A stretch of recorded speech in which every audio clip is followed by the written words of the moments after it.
ওয়ালাইকুম রহমতুল্লাহি ওবারাকাতু। প্রিয় ভাইয়েরা আমার, ইসলামের দ্বিতীয় খলিফা হযরত ওমর রাদিয়াল্লাহু তাআলা আনহু এর শাসন আমলের একটি ঘটনা আজকে বর্ণনা করা হলো। একদিন দুজন লোক এক বালককে টেনে ধরে হযরত ওমর রাদিয়াল্লাহু তাআলা এর দরবারে নিয়ে আসলো। হযরত ওমর রাদিয়াল্লাহু তাআলা আনহু তাদের কাছে জানতে চাইলেন, ব্যাপার কি, কেন তোমরা এই বালককে এইভাবে টেনে এনেছো? তারা বললেন, এই বালকটি আমাদের পিতাকে হত্যা করেছে। হযরত ওমর রাদিয়াল্লাহু তাআলা আনহু ওই বালককে জিজ্ঞাসা করলেন, তুমি কি সত্যি তাদের পিতাকে হত্যা করেছো? বালকটি বলল, হ্যাঁ, আমি তাদের পিতাকে হত্যা করেছি, তবে তা ছিল দুর্ঘটনাবশত। আমার উট তাদের বাগানে ঢুকে পড়েছিল এবং তা দেখে তাদের পিতা একটি পাথর ছুঁড়ে মারে, যা আমার উটের চোখে গিয়ে লাগে। আমি দেখতে পাচ্ছিলাম যে উটটি অনেক কষ্ট পাচ্ছিল, যা দেখে আমি রাগান্বিত হই এবং একটি পাথর তাদের পিতার দিকে ছুঁড়ে মারি।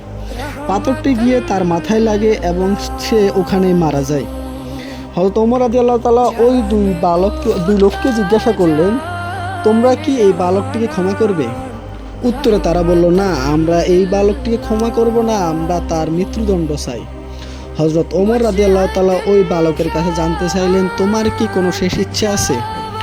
তখন ওই বালকটি বলল, আমার পিতা মারা যাওয়ার পূর্বে আমার ছোট ভাই এবং আমার জন্য কিছু সম্পদ রেখে যান, যা আমি এক জায়গায় লুকিয়ে রেখেছি। আপনি আমাকে 3 দিন সময় দিন, আমি ওই জিনিসগুলো আমার ভাইকে দিয়ে আমি ফিরে আসব। আমার কথা আপনি বিশ্বাস করুন।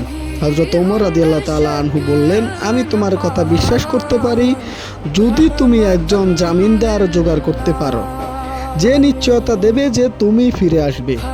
বালকটি দরবারের চারদিকে তাকালো, কিন্তু কেউই তার জামিন হলো না। সবাই নিচের দিকে তাকিয়ে রইল। হঠাৎ দরবারের পিছন থেকে একটি হাত উঠল এবং এই হাতটি ছিল প্রখ্যাত সাহাবী হযরত আবু যর গিফরি রাদিয়াল্লাহু তাআলা আনহু। তখন আবু যর গিফরি রাদিয়াল্লাহু তাআলা আনহুকে হযরত ওমর রাদিয়াল্লাহু তাআলা আনহু বললেন যে, জামিন মানে হলো, যদি এই বালকটি ফিরে না আসে তাহলে আপনার শিরচ্ছেদ করা হবে। সুতরাং বালকটিকে ছেড়ে দেওয়া হলো। প্রথম দিন গেল, দ্বিতীয় দিন গেল। তৃতীয় দিনের সময় অভিযোগকারী 2 লোক আবু যর গিফরি রাদিয়াল্লাহু তাআলা আনহুর নিকট গেলেন। আবু যর গিফরি রাদিয়াল্লাহু তাআলা আনহু তাদেরকে বললেন, মাগরিব পর্যন্ত অপেক্ষা করব। মাগরিবের কিছু পর আবু যর রাদিয়াল্লাহু তাআলা আনহু দরবারের দিকে রওনা হলেন। মদিনার লোকজন তার পিছু পিছু যেতে লাগলো। সবাই দেখতে চাইলো যে কি ঘটে আজকে আবু যর রাদিয়াল্লাহু তাআলা আনহুর দিকে। সবাই বলতে লাগলো, একটি বালকের ভুলের কারণে আজ আবু যর রাদিয়াল্লাহু তাআলা আনহুর জীবন দিতে হলো। হঠাৎ আজানের কিছুক্ষণ আগে বালকটি দৌড়ে আসলো। সবাই তা দেখে অবাক হয়ে গেলেন। হযরত ওমর রাদিয়াল্লাহু তাআলা আনহু বললেন, হে বালক, তুমি কেন ফিরে এসেছো? আমি তো তোমাকে ধরে আনার জন্য কাউকে তোমার পিছু পিছু পাঠাইনি। কোন জিনিস তোমাকে আবার ফিরিয়ে আনলো? বালকটি বলল, আমি চাই না যে কেউ বলুক একজন মুসলিম কথা দিয়েছিল এবং সে তার কথা রাখেনি। এরপর হযরত ওমর রাদিয়াল্লাহু তাআলা আনহু হযরত আবু যর গিফরি রাদিয়াল্লাহু তাআলা আনহুকে জিজ্ঞাসা করলেন, তুমি কেন এই বালকের জামিন হলো?